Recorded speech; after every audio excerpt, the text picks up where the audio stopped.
우리 함께 인사합시다. 하나님이 하십니다. 하나님이 하셨습니다. 하하하하. 인사합시다. 하하하하. 하하하하. 하나님이 하십니다. 하나님이 하셨습니다. 우리 일주일 만에 만난 우리 모든 형제 자매님들, 우리 교회 벨리 가족들, 하나님이 우리의 삶의 주인이십니다. 할렐루야. 아멘. 그 주인 되신 그 하나님을 찬양하고 높이며 나아가는 복된 예배 시간을 계신 주님을 다시 한번 높여드리며 주님의 이름을 찬양합니다. 아멘. 말씀드린 대로 오늘 마더스데이, 우리 모든 어머니들 다시 한번 주의 이름으로 축복합니다. 어머니는 위대합니다. 아멘. 위대하신 여러분들 주의 이름으로 다시 한번 축복합니다. 다시 한번 해피 마더스데이 인사합시다. 해피 마더스데이. 해피 마더스데이. 축복합니다. 축복합니다. 네.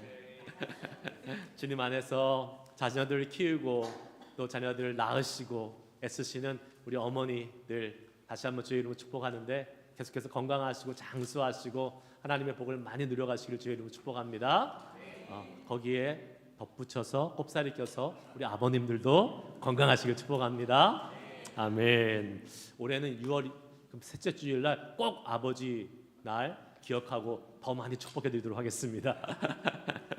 자, 오늘 말씀 제목 한번 따라해 볼까요? 돌이킬 기회가 주어졌을 때에. 돌이킬 기회를 하나님께서 우리에게 허락해 주십니다. 그 주어졌을 때에 우리가 어떻게 반응하며 나아가야 될지 오늘 말씀을 통해서 함께 살펴보기 원합니다. 여러분 성경책 꼭 갖고 다녀야 되실 이유를 오늘 발견하셨죠? 네. 제가 엉뚱한 구절을 읽고 있어서 깜짝 놀랐습니다. 네. 예레미야 26장 12절과 13절 말씀 보면서 우리가 다시 한번 하나님의 은혜를 같이 나누기를 소망합니다.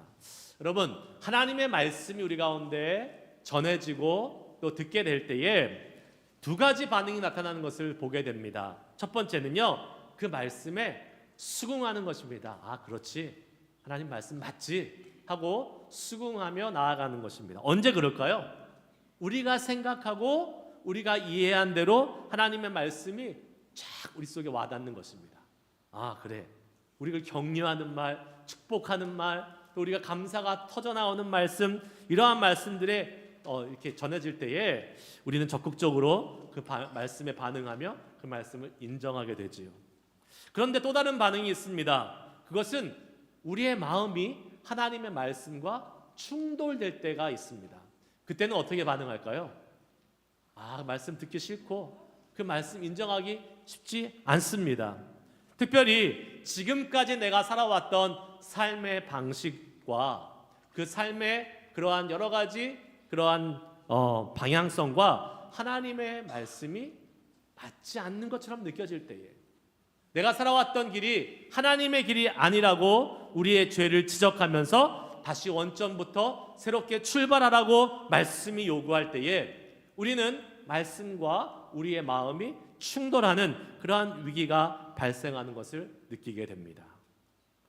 우리가 지금까지 열심히 살아왔는데 그 삶이 인정받지 못하고 우리의 삶에 살아왔던 모든 발자취가 부정되고, 아니요, 그렇게 살아가는 건 잘못된 것입니다, 하나님의 뜻대로 살아가야 됩니다 라고 이렇게 이야기할 때에 우리는 참 사람으로서 참기 어려운 화가 우리 가운데서 일어나는 것을 경험하게 되는 것입니다. 오늘 예레미야 26장의 내용이 바로 그 내용입니다. 지금까지 당신들이 살았던 삶의 방식은 잘못됐습니다. 그러니 돌이켜서 하나님의 방식으로 다시 살아야 됩니다 라고 예레미야가 지금 이스라엘 백성들의 죄악을 선포하며 나아가고 있는 것이지요. 오늘 말씀의 시대적인 배경은 남유다의 마지막 왕이었던, 그 마지막에서 세 번째 왕이었던 여호야김 왕의 시대를 의미하고 있습니다. 여호야김 왕은 남유다에서 마지막 세 번째 왕이었어요. 11년간 통치했습니다. 그 후에 우리가 잘 알지만 여호야긴이라는 사람이 왕이 돼서 3개월 동안 짧게 통치하고 마지막 왕이었던 시드기야 왕이 다시 11년간 통치하면서 남유다의 모든 역사는 마무리되게 되지요. 여호야김 왕, 오늘 본문의 이러한 그 배경의 주인공이 됐던 여호야김이 통치했던 그때는 바벨론이 1차 침공, 처음으로 남유다를 쳐들어왔을 때의 이야기입니다. 바벨론이 처음으로 쳐들어왔을 때가 주전 605년경이었습니다.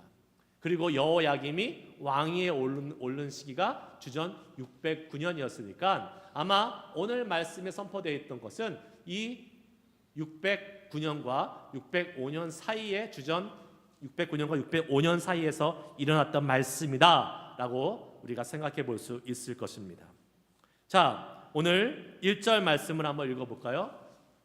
26장 1절 말씀, 본문 말씀은 아니었지만 한번 같이 읽어보도록 하겠습니다. 읽습니다. 시작. 유다 왕 요시야의 아들 여호야김이 다스리기 시작한 때에 여호와께로부터 이 말씀이 임하여 이르시되. 아멘. 자, 첫 번째 우리가 함께 오늘 살펴볼 오늘 교훈은 바로 이것입니다. 한번 따라해 볼까요? 하나님은 돌이킬 기회를 주십니다. 방금 읽은 것처럼 우리가 요시야의 아들 여호야김이 다스리기 시작한 때에 여호와로부터 이 말씀이 임했다라고 오늘 말씀이 1절 말씀은 우리에게 알려주고 있습니다. 예레미야의 예언의 말씀이 선포되는 시기, 이 시기에서 아주 중요한 것을 발견하게 되지요. 바로 여호야김이 다스리기 시작한 때라는 것입니다. 여호야김이 왕이 되던 때 어떠한 때였습니까? 아까 살펴본 것처럼 남유다가 멸망해가는 시기에 있었던 때다라고 말씀드렸습니다. 정치적으로, 종교적으로 남유다는 이제 골물 대로 골맞고 썩어질 대로 썩어져서 하나님께서 멸망으로 이끌어 가시는 그러한 시기였습니다. 그런데 그때에 뭐가 선포됐어요? 하나님의 말씀이 예레미야를 통해서 선포되었다라는 것에 큰 의미가 있는 것입니다. 하나님이 그대로 멸망하도록 놔둘 수 있었습니다. 그런데 하나님께서 그대로 놔두지 않으시고 어떻게 해요? 하나님의 말씀을 예레미야를 통해서 선포하고 계십니다. 그것은 무엇입니까? 하나님께서 이스라엘 백성들, 남유다 백성들에게 돌이킬 수 있는 기회를 허락해 주고 계시는 것이지요. 남유다가 비록 이렇게 소망 없이 망해가는 상황이 있다 하더라도 하나님께서는 회개하고 돌아오면 다시 소생의 기회를 주시겠다라고 약속하고 말씀을 해 주고 계시는 것입니다. 아무리 절망적이고 아무리 망해가는 나라의 상태라 할지라도 하나님께는 불가능이 없으시기에 유다는 하나님의 말씀에 순종하고 돌아오기만 하면 되는 것이었어요. 그러나 유다는 그렇게 하지 못했습니다. 자신의 죄악을 깨닫고 회개하기보다는 여전히 자신의 길을 고집하며 나아갔던 남유다의 모습, 우리는 성경을 통해 잘 알고 있습니다. 여러분, 여기에서 한번 우리의 모습을 돌아볼 수 있기 원합니다.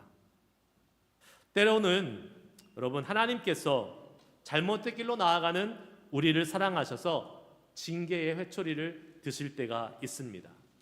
그러나 그 하나님의 징계의 회초리는요, 무작정 우리에게 다가오는 것이 아닙니다.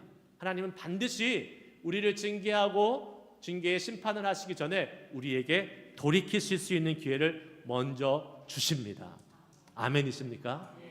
예, 하나님은 우리에게 돌이킬 수 있는 기회를 주세요. 그리고 우리는 그 하나님이 주시는 돌이키는 기회를 반드시 잡아야 될 줄 믿습니다. 여러분, 자녀가 있는 분들은 아마 아실 거예요. 우리 어머님들, 특별히 어버이날을 맞아서 자녀를 키워보시면서 많은 것을 느끼셨을 겁니다. 사랑하는 자녀들 위해서 사랑의 매를 들 때가 있잖아요. 그런데 여러분, 그냥 자녀들이 잘못했다고 해서 곧바로 단번에 가서 매를 들지 않습니다. 어떻게 합니까? 돌이킬 수 있는, 고칠 수 있는 기회를 반드시 줍니다. 어떻게 해요?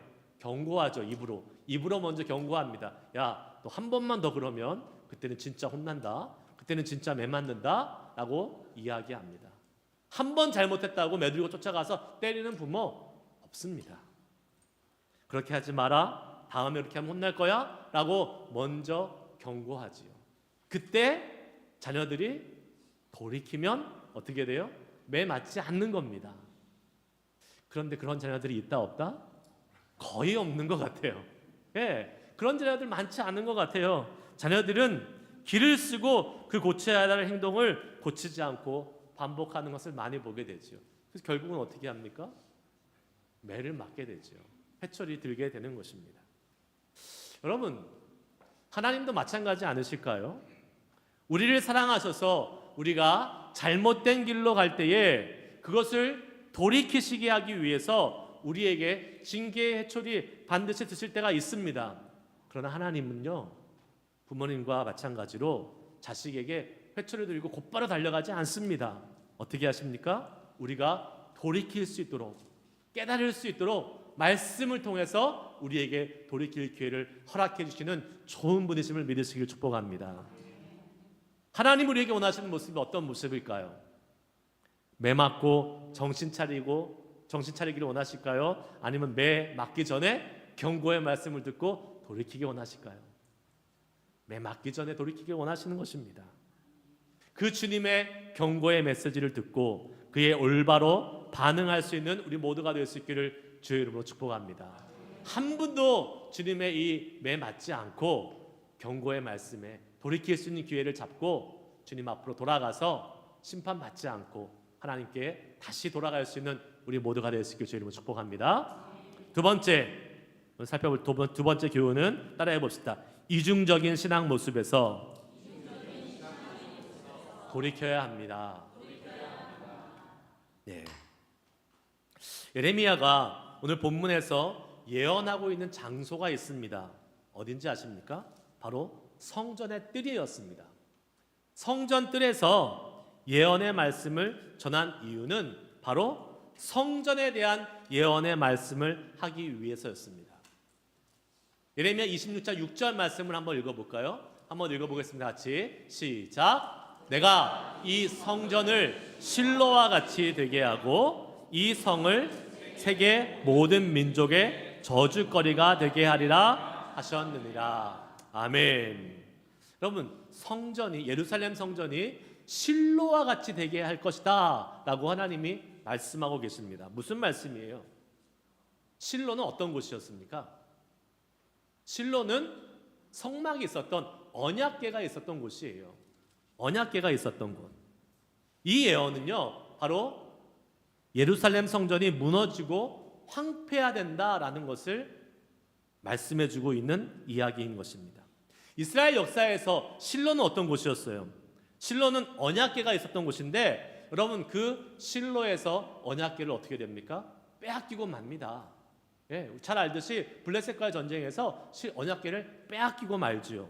그리고 그 예레미야 시대는 이미 실로는 다 황폐화되어서 폐허가 되었던 곳이 바로 실로였습니다. 무엇을 의미합니까? 이 성전을 실로와 같이 되게 하겠다라는 말은 뭘 의미해요? 예루살렘 성전과 예루살렘 성이 실로와 같이 파괴되고 멸망될 것이다 라는 유다 민족에게는요 반종교적이고 반민족적인 예언의 말씀이 지금 선포되고 있는 것이죠. 여러분, 유다 백성들에게 있어서 예루살렘 성전과 예루살렘 성은 결코 망할 수 없는 곳이었습니다. 왜 그럴까요? 위대하신 하나님, 자기들이 섬기고 있는 온 신의 신, 온 주의 주, 만왕의 왕이신 하나님이 계시는 곳이기 때문에 그곳은 결코 망할 수 없는 곳이었습니다. 아니, 단 한 번도 예루살렘 성전이 망할 것이다라고 상상조차 해본 적이 없었습니다. 하나님의 임재가 있는 곳, 하나님의 선택하시고 지키시는 곳인데 어떻게 하나님의 성전이 망할 수 있고 하나님의 성전에 있는 예루살렘 성이 망할 수 있겠느냐라는 것이 그들의 성전이었죠. 그런데 지금 예레미야가 뭐라고 얘기하고 있어요? 그 성전이 어떻게 된다고요? 멸망할 것이다 라고 예언하고 있습니다. 그러니까 그 예레미야의 예언의 말씀을 들은 제사장과 선지자들은 예레미야를 어떻게 했어요? 죽이려고 했습니다. 너는 어떻게 그렇게 불경스러운 말을 할 수 있느냐 하면서 말도 안 되는 거짓 예언을 한다라고 죽이려고 했던 것을 우리는 알 수 있습니다. 그러나 여러분, 성전이라고 할지라도, 아무리 성전이라고 할지라도 그 성전은 망할 수 있습니다. 멸망할 수 있어요. 하나님이 계셨던 곳이라고 할지라도, 하나님이 계시는 곳이라고 여겨지는 성전이라고 할지라도 불에 탈 수 있습니다. 무너질 수 있습니다. 아니, 하나님께서 직접 그 성전을 불태워 버리시고 무너뜨려 버리십니다. 하나님의 백성들이 하나님의 말씀에 순종하지 않을 때 하나님은 얼마든지 그 성전을 버리시는 것입니다. 그렇게 해서라도 하나님은요, 철저하게 하나님의 백성들이 교만과 거짓을 버리고 돌아오기를 원하신다는 사실입니다. 여러분, 하나님은 그 백성들을 징계하세요. 심판하세요. 그러나 그 징계와 심판의 목적이 뭡니까? 그 백성들이 잘못과 죄악으로부터 돌아오기 원한다는 사실을 믿으시기를 축복합니다.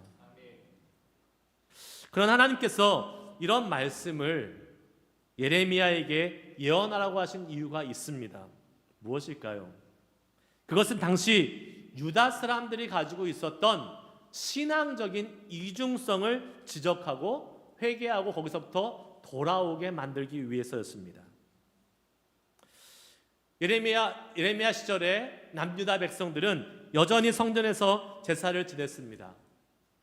율법을 따라서, 아니 오히려 더 철저하게 제사 지내고 예배했습니다. 그러나 중요한 것은 그들의 예배하는 모습이 아니었습니다. 그들의 제사 드리는 모습은 여전히 잘 드렸어요. 문제는 무엇이었습니까? 그들의 삶이 문제였습니다. 성전에서 제사 드리는 것은 철저하게 지켰지만, 율법대로 지켜나갔지만 실제의 삶에서 전혀 하나님께 예배하는 제사 드리는 사람들의 모습이 나타나지 않았다는 데 문제가 있었습니다. 거룩한 성전은 지켜질 것이고 철저하게 미신적인 이 신앙을 가지고 있었기 때문에 하나님은 그 미신적인 신앙의 중심이 되어버린 성전을 어떻게 하세요? 무너뜨려 버리시는 것입니다. 여러분, 제가 한국에 지난달에 한 달 정도 다녀오면서 한국에 참 교회가 정말 심각한 위기 상황에 있구나 하는 것을 뼈저리게 몸소 체험하고 왔습니다. 지금 한국 교회는요 정말 위기의 상황입니다. 여러분 뉴스를 통해 들으셨지만 신학교에 가는 그 신학생들의 숫자가 확연하게 줄어 있습니다. 이제 전국에 있는 모든 신학교의 신학과는요 다 미달입니다. 제가 신학교 갈 때는요 적어도 한 3대1, 그리고 가장 인기 있었던 신학교는요 한 10대1, 그리고 첫 번째 못 가서 2수, 3수 해가지고 막 들어가는 그러한 때였습니다. 근데 지금은요 목회자 되고 싶은 사람들이 아무도 없어요. 많지 않아요. 그러니까 막 그냥 다 미달로 들어간대요. 뿐만 아니라 신학과를 나와도 목회를 안 하는 사람의 비율이 훨씬 더 많다고 합니다. 그러니까 각 교회에서요 목회자를 공급받기가 아주 어려워졌어요. 교회의 젊은 사람들 이제 잘 가지 않습니다. 그냥 하나님을 섬기고 신앙을 갖는 것보다 자신이 세워놓은 자신의 인생을 쫓아서 살아가는 이 세상적인 기준이 훨씬 더 많이 자리 잡은 시대가 되어버렸습니다. 지금 한국 교회는요 엄청난 위기의 시대를 맞이하고 있어요. 지금 그 어느 때보다 교회에 대한 거부감과 반감이 높아진 시대, 지금 한국의 시대인 것 같습니다. 예전에 여러분 기억나실지 모르겠지만 코로나 시대에 어떤 일이 있었습니까? 코비드 때에 교인 사절이라는 그러한 사인을 붙인 식당들도 있었다는 것을 여러분 기억하실 겁니다. 심지어 교회 다니는 사람들은요 교회 다니는 것이 부끄러워서 교회 다니는 것 나타내지 않고 숨기면서 다니고 있대요. 제가 왜 이야기를 합니까, 여러분? 한국의 이야기를 해서요? 아니에요. 한국의 영향을 받고 있는 우리 이민교회의 현실이 얼마든지 그렇게 될 수 있다는 사실이기 때문에 그렇습니다. 여러분, 우리 이민교회는 한국교회와 많은 영향력을 주고받고 있잖아요. 그리고 서로 영향력을 통해서 그 모습들이 언제든지 우리에게도 나타날 수 있다는 사실입니다. 그런데 왜 이런 문제가 생겨났을까? 우리의 조국 한국교회에 왜 이러한 문제들이 생겨났을까? 왜 이런 위기가 있을까 생각해 봤을 때에 저는 아무래도 가장 큰 원인이 바로 한국교회가 갖고 있었던 신앙적인 이중성이 아닌가 싶습니다. 교회에 와서요, 예배할 때는 다 거룩해요. 다 하나님을 잘 섬기는 신실한 사람 같아요. 그런데 교회 밖에 나가서는요, 철저하게 이기적인 모습을 보이고 있습니다. 교회 자체도 마찬가지였어요. 지금 한국의 조국의 교회가 이렇게 어려움을 겪게 된 이유가 많은 사람들이 분석하기를 표면적으로 팬데믹 시대에 있었던 그러한 여러 가지 불미스러운 일 때문에 그렇게 됐다라고 이야기를 합니다. 교회가 사회의 질서를 잘 지키지 않고 바이러스의 근원처럼 여겨졌기 때문에 이러한 영향력이 지금 와서 위기를 겪었다라고 분석하고 있습니다. 네, 어느 정도는 사실입니다. 그러나 그것이 유일한 이유는 아닙니다. 이미 그 전부터 한국 교회는요, 많은 그러한 위기의 조짐을 보였습니다. 그것이 바로 신앙적인 이중성이었어요. 무엇입니까? 주일 성수는 강조했어요. 교회에서 주일날 와서 예배해야 된다, 예배해야 된다. 주일날 다른 데 가면 안 된다, 놀러 가면 안 된다 라고 항상 강조를 했는데 정작 주일 예배 후에 각자의 삶으로 돌아가서의 그러한 삶, 그때는 세상 사람들로부터 과연 우리 크리스찬들, 교회가 존경받는 삶이었는지 한번 돌아봐야 될 때가 아니었는가 생각을 해보게 됩니다. 존경은 고사하고요, 비난이나 받지 않았으면 좋았겠다라는 생각을 해보게 됩니다. 교회가 크리스찬들이 지역사회의 존경을 받고 지역사회를 섬기고 존경을 받아야 되는데 오히려 교회와 크리스찬들이요, 극도의 이기주의를 가지고 살아갔던 모습들 여러분 기억하실 겁니다. 예를 들면 주일날 주차 문제로, 또 소음 문제로 주변에 있는 사람들과 얼마나 많이 분쟁이 있고 다툼이 있었는지 모릅니다. 교인과 교회가 정말 상식만 지켰어도 이렇게까지는 되지 않았을 것이다 라는 말이 있을 정도로 상식도 지키지 못하는 교회, 또한 예의를 지키지 못하는 교인들로 인해서 교회와 교인들, 기독교, 또 하나님이 욕을 먹는 그러한 일이 많아졌다는 사실이죠. 신뢰와 존경이 완전히 무너져 버리고 말았습니다. 미국에 사는 우리는 어떻습니까? 이게 단순히 한국만의 문제입니까? 여러분, 여러분의 신앙생활과 여러분의 실제의 삶의 모습은 어떠냐는 것입니다. 하나님 앞에 나와서 예배할 때 우리의 모습은 경건하고 거룩합니다. 그러나 예배 마치고 집에 가셨을 때에, 또한 여러분의 삶의 현장으로 직장에 가셨을 때에 여러분의 모습은 어떠세요? 교회의 모습처럼 동일하게 살아가고 계십니까? 하지만 여러분, 예배 마치고 우리가 차를 몰고 파킹장 나아가는 순간 어떻게 됩니까, 우리? 네, 막 짜증도 나고 갑자기, 네, 갑자기 화도 내고 입에 막 담지 못할 말도 하고. 우리 교회 이렇게 파킹lot 나가면 나가자마자 스탑 사인 있는 거 여러분 아세요? 아시죠, 여러분? 네. 그리고 우리 교회는 주거 지역에 있잖아요. 레지던셜 에리어에 있기 때문에 사실 조용하게 또 아주 저속으로 운전해서 나아가야 되는 곳입니다. 그런데 가끔 보면 그런 나가면서 그 지키지 않고 막 그냥 쌩하게 나가시는 분들도 보게 돼요. 조심해야 됩니다. 주변에 있는 사람들이 보고 있어요. 이웃들이 보고 있습니다. 예. 우리의 모습을 보고 그들이 하나님이 어떠한 분이신지를 느끼게 되는 것이지요. 그래서 심지어 어떤 교회에서는 그런 사인까지 붙여 있지 않습니까? 그 주차장에서 나갈 때에, 교회에서 나갈 때에 You are entering the mission field. 예. 지금 나가는 곳이 바로 선교지로 가는 거니까 더 조심해서 나가라고 이야기하고 있는 그러한 사인을 붙여 있는 교회도 보게 됩니다. 여러분, 교회 안에서 예배 시간만큼 중요한 것이 뭐예요? 교회 밖에서의 모습입니다.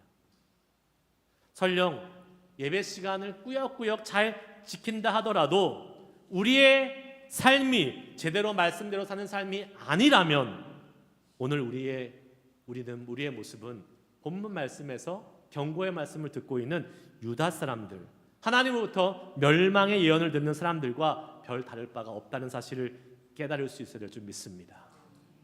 세 번째, 마지막입니다. 한번 따라해 봅시다. 잘못된 삶의 방식을 고치고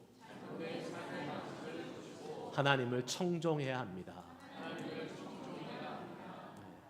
성전에 대한 그런 잘못된 인식, 예배만 드리면 돼, 제사만 드리면 돼 라고 생각했던 마음을 가지고 이중적인 삶을 살아왔던 유다 백성들 향해서 하나님은 이렇게 말씀하십니다. 13절 오늘 본문 말씀입니다. 읽습니다. 시작. 그런즉 너희는 너희 길과 행위를 고치고 너희 하나님 여호와의 목소리를 청종하라. 그리하면 여호와께서 너희에게 선언하신 재앙에 대하여 뜻을 돌이키시리라. 아멘.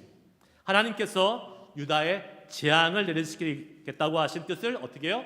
돌이키시겠다라고 말씀하시면서 그 방법을 알려주십니다. 어떻게 해요? 지금까지 살아온 길과 행위를 고치는 것입니다. 지금까지 살아왔던 길이 뭐예요? 26절 3절 말씀에 보면 이렇게 기록되고 있어요. 그들이 듣고 혹시 각각 그 악한 길에서 돌아오리라. 그리하면 내가 그들의 악행으로 말미암아 그들에게 재앙을 내리려 하던 뜻을 돌이키리라. 아멘. 무엇이에요? 악한 길에서 돌이키라라고 말하고 있습니다. 악한 길, 악한 행위에서 돌이켜야 됩니다. 그 길에서 돌아와야 돼요. 고쳐야 돼요. 우리가 살아온 길, 우리의 행위가 그렇게 악하다고 느껴지지 않을 수 있습니다. 내가 뭐 특별한 죄를 짓거나 내가 아주 악한 죄를 짓지 않았기 때문에 그래요. 당시 유대 사람들도 그렇게 생각했습니다. 특별히 성전에서 임무를 맡았던 제사장과 선지자들은 더더욱 그렇게 했습니다. 자신들은 성전을 지켜왔고 성전에서 제사 드리고 하나님 말씀을 나름대로 연구하고 지키는 사람들이었기 때문에 그런 악한 길을 걷는다고 생각하지 않았습니다. 그러나 무엇이 문제였습니까? 그들이 종교적 행위에는 열심히 있었지만 실제로 하나님의 말씀을 듣지 못하는 악함을 저지르고 있다는 사실이에요. 하나님의 말씀을 듣지 않는 것이 악함이었다는 사실입니다. 예레미야를 통해 들려지는 하나님의 말씀을 듣지 않고 거부하는 악행을 행했다는 사실이지요. 여러분, 우리가 살아왔던 길과 행위를 한번 돌아볼 수 있어야 될 줄 믿습니다. 내 삶에 자리 잡고 있는 악한 모습이 무엇일까요? 점점 나의 예배의 모습이 경건한 모습으로부터 멀어지고 있다면 빨리 고쳐야 됩니다. 하나님의 말씀을 귀로만 듣고 있고 삶에 실천적으로 살아가지 못하는 경건의 모양만 있고 능력이 없는 모습이 있다면 빨리 고쳐야 합니다. 하나님에 대한 기대와 소망이 사라져가서 아무런 기대 없는 모습으로 습관적으로 신앙생활하는 모습이 있다면 빨리 고쳐야 합니다. 계속 바쁘다는 이유로 하나님과 교제가 멀어져가고 있는 우리의 상황, 타협하는 모습이 있다면 빨리 고쳐야 합니다. 우리가 자꾸 신앙적인 기준을 낮추고 그 낮은 기준에서 이 정도면 괜찮아 라고 하면서 우리의 신앙이 성장과 성숙 없이 어린아이와 같은 수준에 머물러 있다면 우리는 그것을 빨리 고쳐야 합니다. 여러분, 그 잘못된 악한 길에서 고치는 방법이 어디서부터 시작됩니까? 바로 하나님의 말씀을 듣는 것에서, 순종하는 것에서부터 시작되는 줄 믿습니다. 오늘 말씀은 여호와의 목소리를 청종하라, 잘못된 길에서 돌이켜서 여호와의 하나님을 청종하라라고 말하고 있습니다. 청종이 무엇이에요? 듣고 순종한다는 것 아니겠습니까? 하나님은 우리가 맹목적으로 신앙생활을 하면서 열심을 내고 일하고 봉사하는 것보다 더 소중히 여기는 것이 있습니다. 뭐예요? 하나님의 말씀을 듣고 순종하는 삶인 줄 믿습니다. 사무엘상에서 사울 왕이 전투에 나가서 하나님의 말씀대로 순종하지 않고 많은 전리품들을 가지고 돌아와서 이거 주님께 드리려고 예배하려고 왔습니다. 제사하려고 왔습니다. 라고 이야기했을 때에 사무엘이 사울 왕에게 뭐라고 얘기했습니까? 사무엘상 15장 22절 말씀 한번 읽어볼까요? 시작. 사무엘이 이르되 여호와께서 번제와 다른 제사를 그의 목소리를 청종하는 것을 좋아하신 같이 좋아하지 사시겠나이까? 순종이 제사보다 낫고 듣는 것이 수양의 기름보다 나으니. 아멘.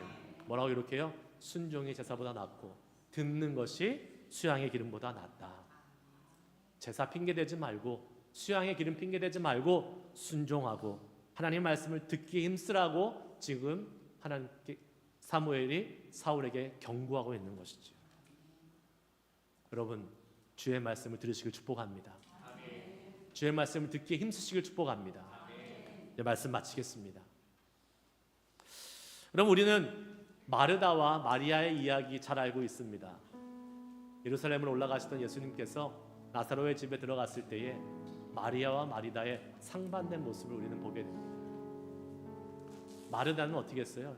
열심히 일했어요. 예수님 맛있는 거 해드리기 위해서 부엌에서 열심히 일했습니다. 그런데 마리아는 어떻게 했어요? 예수님 발밑에 앉아서 열심히 예수님의 말씀을 들었어요. 마르다가 엄청 짜증났잖아요. 그래서 예수님께 저 마리아 좀 와서 나를 도와주게끔 해주세요 라고 이야기했습니다. 그때 예수님이 이렇게 말씀하시잖아요. 우리 한번 읽어볼까요?